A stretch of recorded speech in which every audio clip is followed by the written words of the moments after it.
Hezbollah says destroyed Israeli vehicle near border.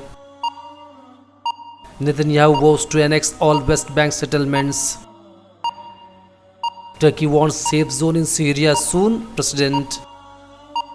Turkish jets neutralized 9 PKK terrorists in North Iraq.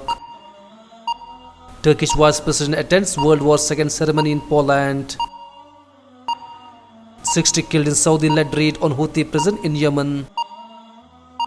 US on threshold of agreement with Taliban, NOI. Turkish and Malian presidents meet in Istanbul. Myanmar internet ban partially lifted in Rakhine. Violence engulfs Afghanistan amid peace talks.